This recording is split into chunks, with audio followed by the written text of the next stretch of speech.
Just north of Central Park and the famous Manhattan skyline sits an inner-city community, Harlem. And while Harlem has its poverty and its problems, there are other tales on this side of town. Stories of success. Stories of children who through the years have grown up to become leaders in business, government, and entertainment. Let us take you back in time for a story about one of Harlem's heroes. He was a boxer, a puncher, a gladiator, a charmer outside the ring. Inside, he is still considered, pound for pound, the greatest fighter who ever lived. Today, we'll take a look back and remember the original Sugar Ray, Sugar Ray Robinson.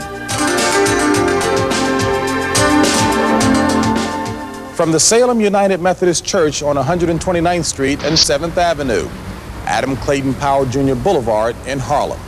Hello everyone, I'm James Brown and welcome to our show. What does a story about a tough customer in a rough sport have to do with a house of worship? Well, this is where Sugar Ray Robinson got his start. No, not fighting during Sunday services, but down below. In the basement was the headquarters of the Salem Crescent Boxing Club. The club is gone now, and only a basketball court remains. But this is where Sugar Ray Robinson worked on developing and honing his skills. And it was 50 years ago that Ray Robinson emerged from the gym and into the limelight for the first time, winning the prestigious New York Golden Gloves. Although only 19, Robinson appears to have a boxing finesse far beyond his years.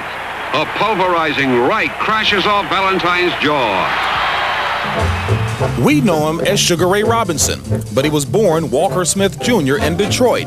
At age 11, his mother moved the family to New York, eventually settling in Harlem during the Depression. Growing up, he was just an ordinary child, you know, a prankness. He was mischievous, you know, he did a lot of devilish things. A pastor guided him into the church gym, but when it came time to fight amateur bouts, he was underage. So Walker Smith Jr. assumed another fighter's name and identity. A friend of mine, whose name was Ray Robinson, I borrowed his birth certificate. And I meant to give him back his name, but he said I had to steal it. The new Ray Robinson never looked back. He picked up a nickname when a sports writer said to his trainer, "You have a sweet fighter there." The trainer responded, "Sweet as sugar." Others might be quicker or hit harder, but no one put it together so well so often. Sugar Ray himself once said, "You have to look twice to see me once." I think pound for pound, he was the greatest of everyone except in the ring. Don't forget, the guy had over 200 fights. He fought for 25 years. He knew everything. He's a masterful boxer, terrific puncher, and he was just a great competitor. Ray's style in the ring was to knock you out as soon as possible. I guess he had a panache. You know, he could do it all. He could box, he could slug, he could defend himself. I once saw him knock out a guy moving backward. He was moving backward, not the guy, and knocked him out with a left hook, cold conked him. Robinson was one of four magnificent men whose accomplishments spanned 4 decades and whose triumphs meant so much to the black community. Certainly another pleasure on my part to present to you, Ray Robinson, this Achievement Award. In those days when Ray was victorious as often as he was, there would be an impromptu gathering of folks and a motorcade procession would begin with Ray leading. And they would ride for blocks going up 7th Avenue and the horns tooting. Ray was Harlem and Harlem was Ray. Ray's appeal was also universal. He was a showman, a ham, a flashy dresser, and a soft touch who looked good at whatever he did and wherever he went. Although the word entourage was not coined just for him, Robinson's followers certainly fit the definition. When he went to Europe for the first time, he took along a hairdresser, a valet, a golf pro. He wanted to be a champion. It was important for him to be a champion. It was important for him to be liked. And I imagine that's why so many people were around him. And what they'd like to be around most was his pink Cadillac.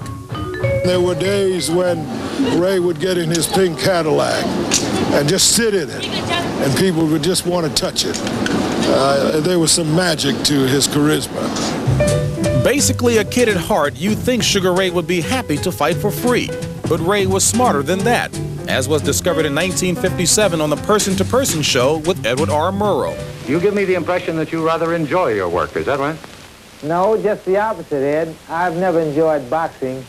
It's just a business with me, and I guess I know I've never enjoyed it. It can be a brutal business. The night after dreaming it would happen, Sugar Ray Robinson killed Jimmy Doyle in the ring. It took Robinson 75 pro bouts before he won the welterweight title and later beat Jake LaMotta for the middleweight crown. His only knockout was at the hands of Joey Maxim in 104-degree heat. Every fighter alive, back then and even today, knows about Sugar Ray Robinson. I think boxing was always some people don't like it and some people do like it. And I guess he got more people to like it, really. A great fighter is somebody that could always come back from the brink of destruction, and having over 202 fights, at least 80 or 90 of those fights, he's at the brink of destruction, almost losing and coming back to win. And I mean, that shows the character. After losing to Joey Maxim, Ray retired to go on tour as a tap dancer.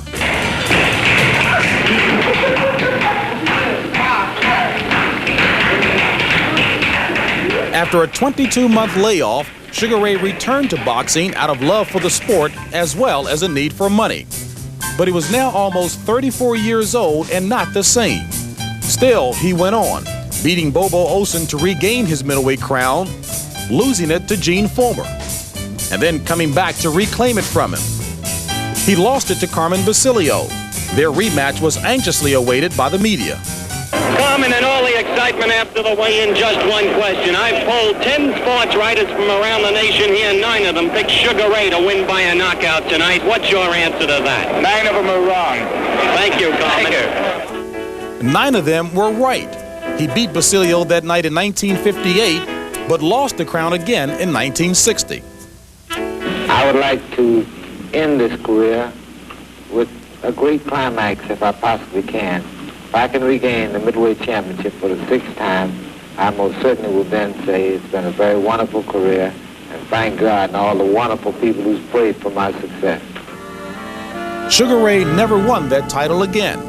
At the age of 44, he was fighting kids in their 20s for $500 purses. In December 1965, Sugar Ray Robinson retired. They held a night in his honor at Madison Square Garden in the same ring where a quarter century earlier, he got started on his fabulous career. He was the best fighter I ever saw. And I've been looking at fighters for 55 years. He'd have a picnic today with what's around, including Tommy Hearns and Sugar Ray Leonard.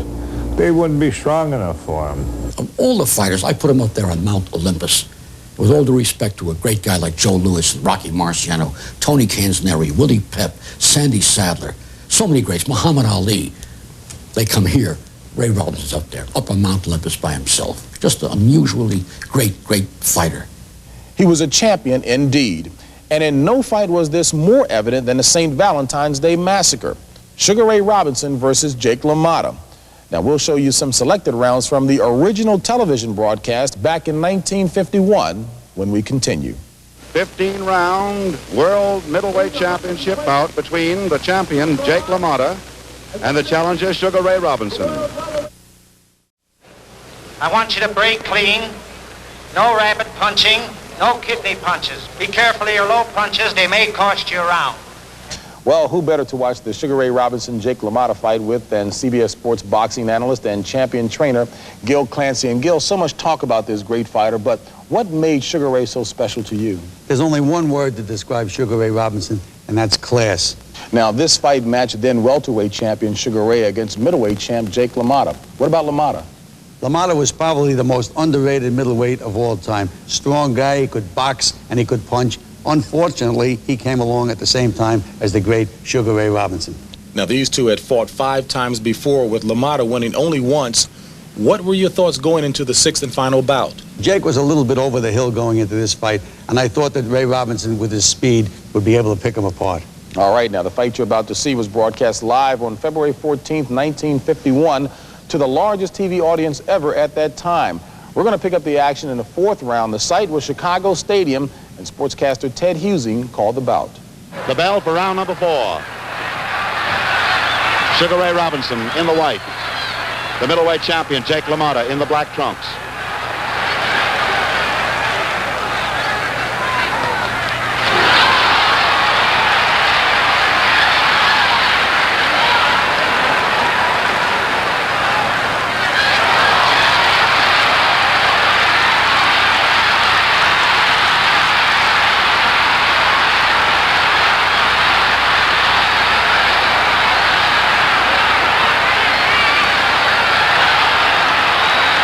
Slightest trickle of blood appears just inside LaMotta's right nostril.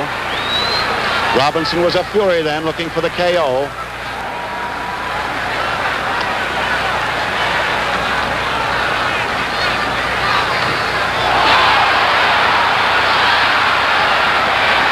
Two minutes to go. That straight right rocked LaMotta.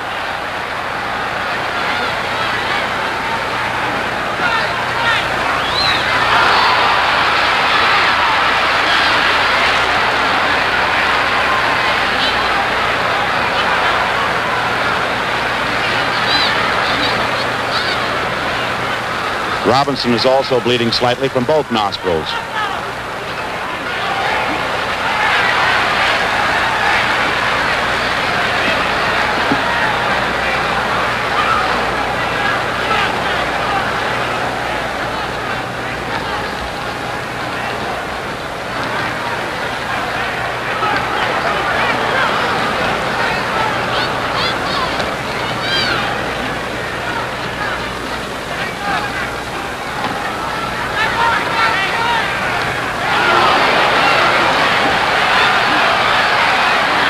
One minute to go, round number 4. And now Robinson's beginning to use combinations of punches, including the bolo, as well as the jabs and the hooks. LaMotta keeps boring in.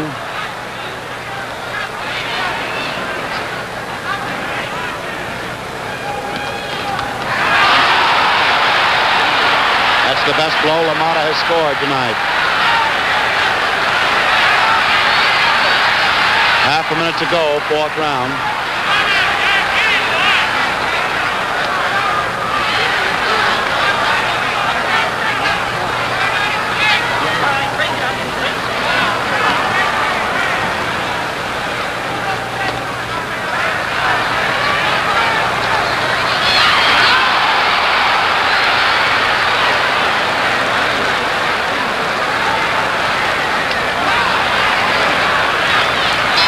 There's the bell ending round number 4. An exhibition of the aggressor and on occasions the counterpuncher. The 5th round of a 15-round world championship fight for the middleweight title here in Chicago. And there they go.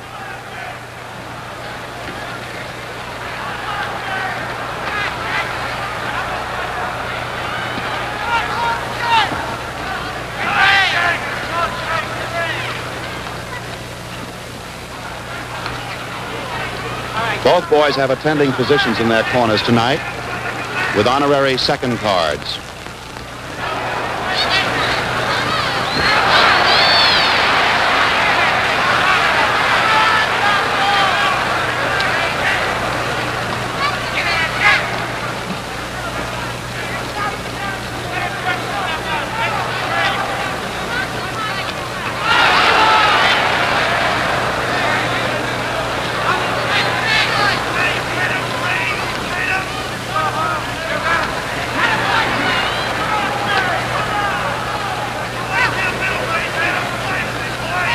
Two minutes to go of round number 5.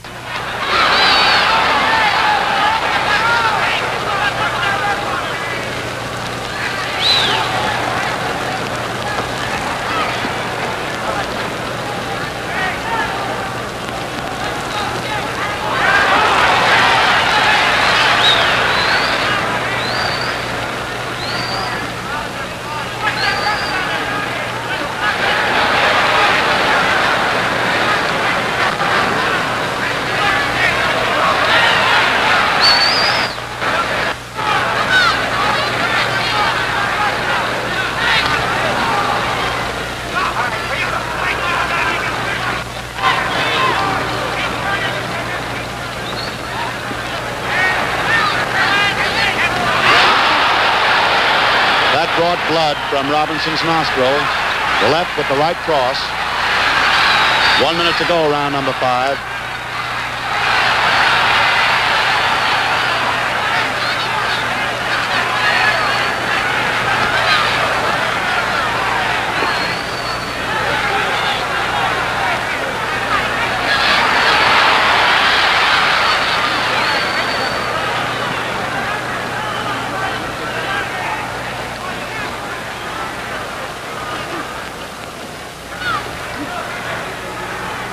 Half a minute to go of the 5th round. 1/2 a minute to go.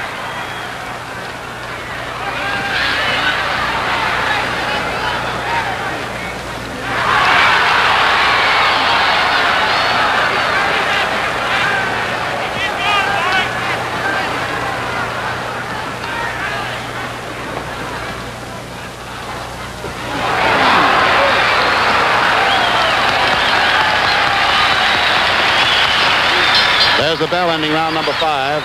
Certainly LaMotta's best round so far. They're up on their feet. There's the bell.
There have been no knockdowns so far in the fight.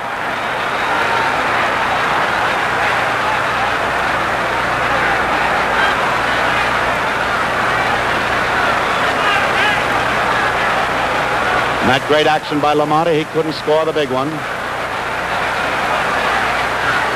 A slowly tiring Ray Robinson. Wasn't punching cleanly when he came out of it, missing.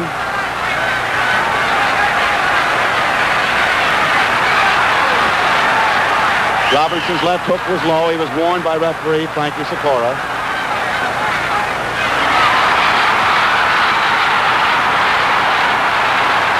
One minute to go of round 11. I guess you saw those 4 blows all cleanly.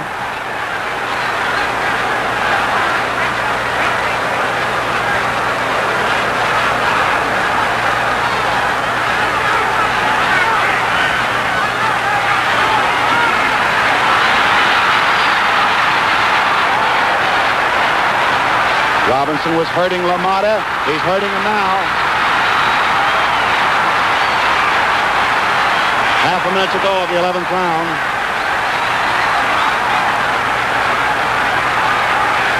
Robinson set him up with those body blows. Damaged his nose.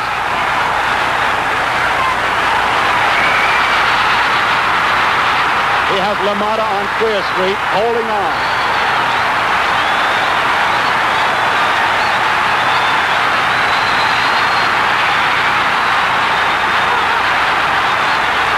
There's the bell, ending round number 11.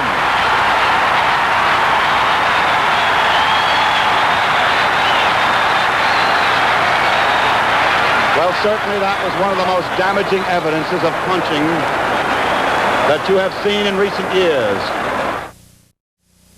Well, hold on to your hats. This may be it.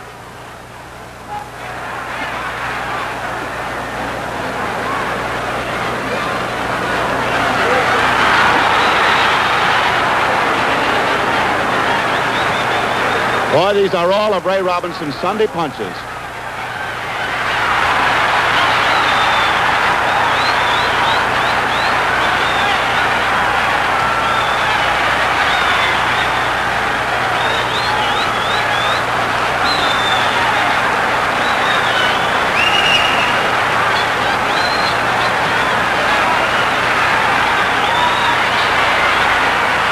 Round the ringside, the greatest sports writers in the world.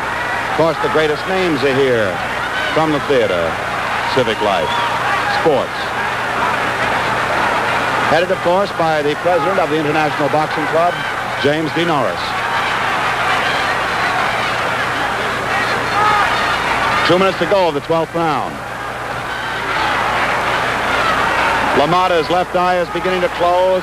The punches rock him. He's very weary. He winces when he's hit now. The crowd senses the kill.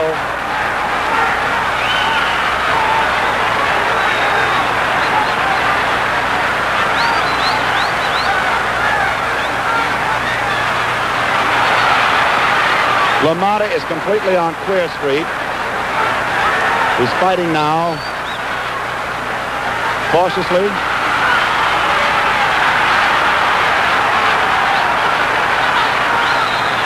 And rockily. He is badly cut as far as punching is concerned around his right eye. 1 minute to go, 12th round. Robinson is merciless, keeps looking at the clock.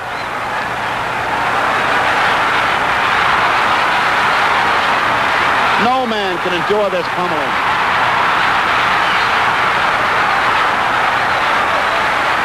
Row after row after row. From the ring, the crowd is standing and cheering. LaMotta is just a catcher with a half a minute to go. Mouth wide open. Left eye bleeding.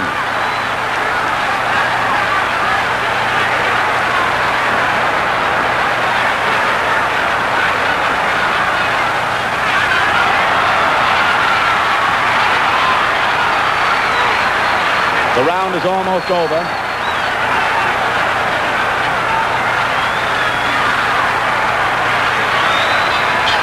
There's the bell ending the 12th round.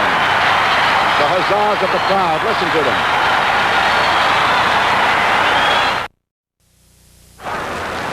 Round number 13, the hard luck number.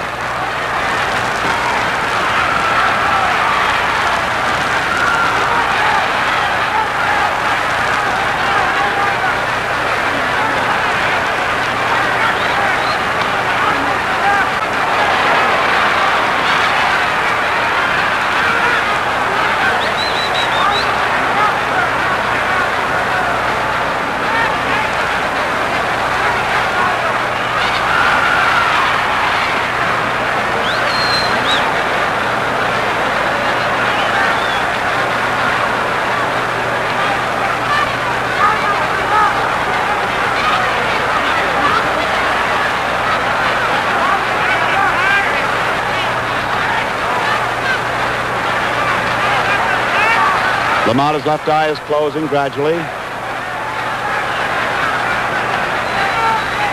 2 minutes to go, round 13. LaMotta at this moment, a tired battler, a chopping block. Robinson trying to KO him.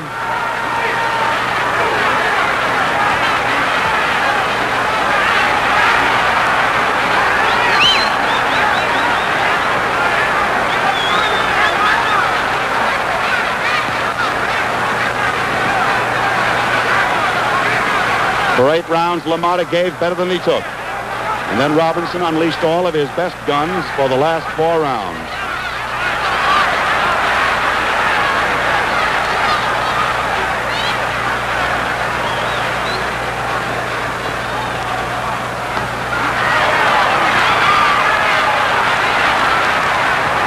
These are clean whistling shots, lefts and rights.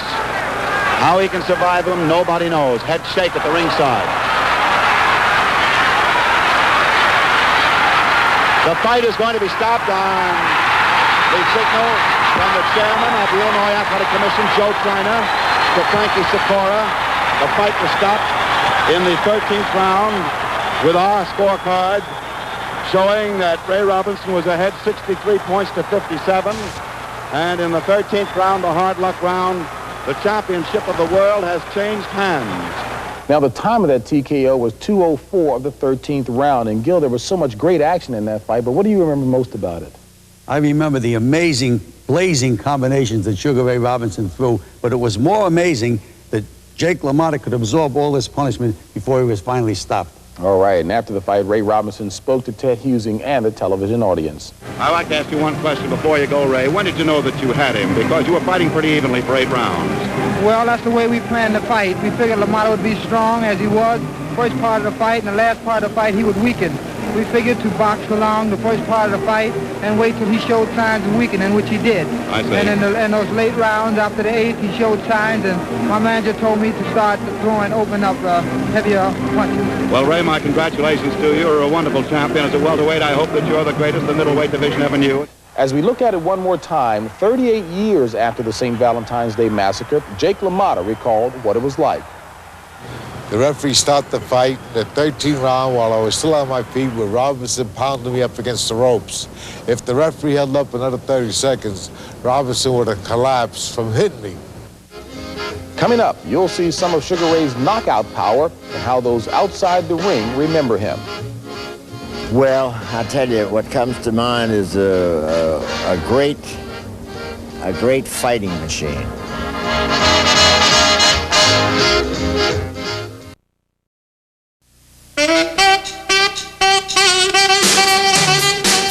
Was Sugar Ray the greatest? He certainly gets Muhammad Ali's vote. A young Cassius Clay looked up to Robinson. His mother brought him around. He'd come by the training camps and the gyms whenever we were training and sit and watch. And he was a great, he learned very fast. Fast enough to beat Sonny Liston.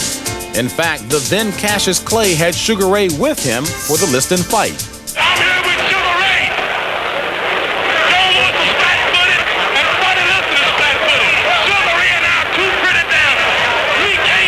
I say I'm the greatest heavyweight of all times, but pound for pound, I still say Sugar Ray Robinson was the greatest of all time.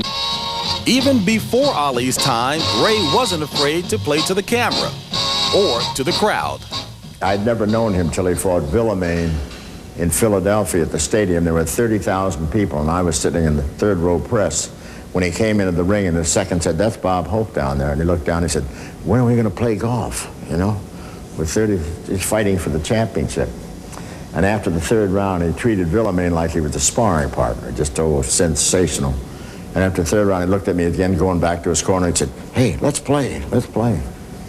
And of course, he walked him. Outside of that, he was a very, very wonderful man. Robinson did have time for fun, but there was also a serious side to the man. After Sugar Ray retired from boxing, he and his wife moved to Los Angeles, where they helped set up the Sugar Ray Robinson Foundation to assist underprivileged children. I got involved in helping children, like I'm doing now. That's been my life, and I'm sure it will be until the day I die. I love children. I love trying to help them. He says to me, "Honey, this is the greatest fight of my life, fighting for children and with the children."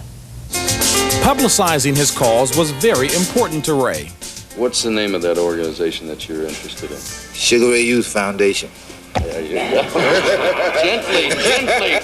And one who benefited from the foundation recalled his influence. He told me, he said, "You know you're a fast runner." I said, "Well, thank you." I was very shy. And he said, "No, keep your head up. Don't look down. You're a great person." And I said, "Well, thank you." I said, "Well, not as great as you." And he made the comment that one day you will be and you will see. Sugar Ray Robinson was an inspiration indeed. But Gil, I've got to ask you, what would you do if one of your fighters was clowning around with somebody in the audience like Ray Robinson was with Bob Hope? Boxing is a sport that requires complete concentration.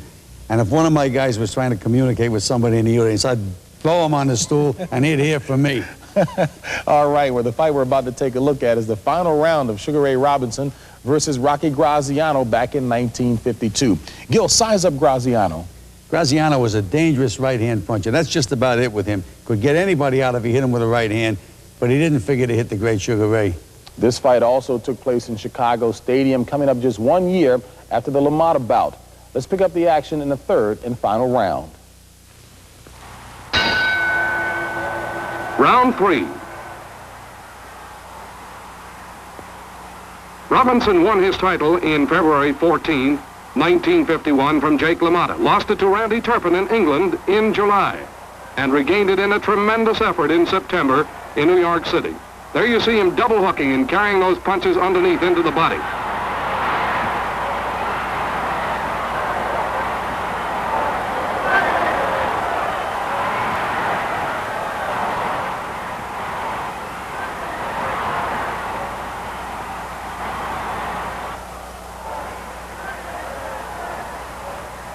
At this point, many experts are saying that Graziano looked anything but bad in his boxing against Ray Robinson.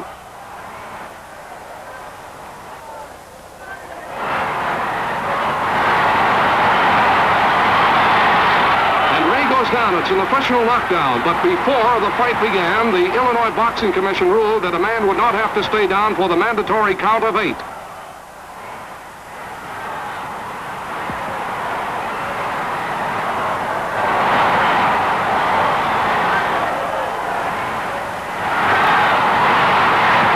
Maybe the knockdown will infuriate Robinson. This has been his history in his great efforts in the ring. It took a lashing by Randy Turpin in their second fight to bring him back to a point where he smashed Turpin to the ground to take back the middleweight championship of the world. So Graziano has scored the first knockdown. And there goes his mouthpiece, and Graziano hits the canvas. 2, 3, 4, 6, 7, 8, 9, 10. Ray Robinson retains the middleweight championship of the world. Graziano is still trying to kick some life into his legs and some spark into his numbing senses.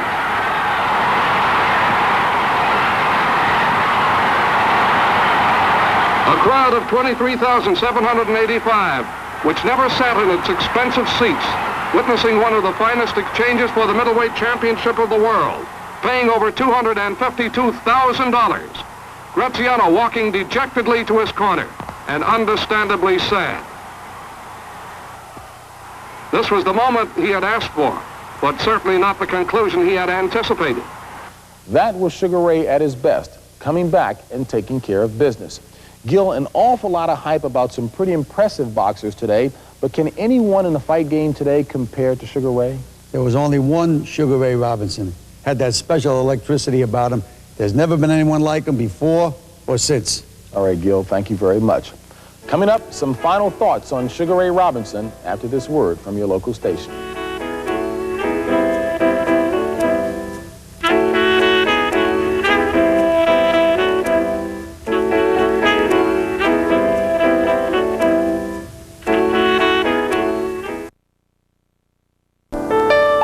Sugar Ray considered himself a tough negotiator and a shrewd businessman.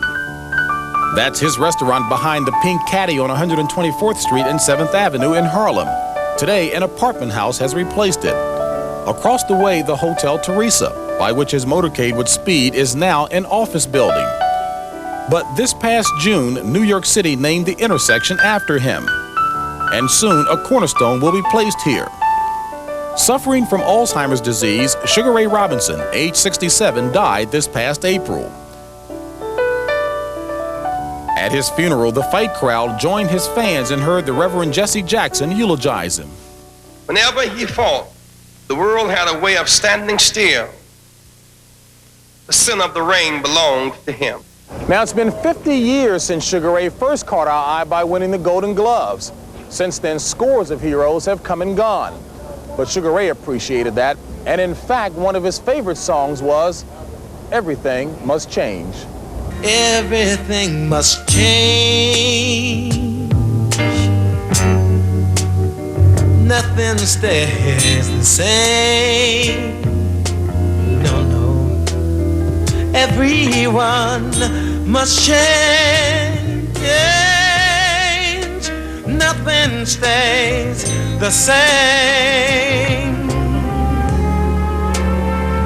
Young become the old.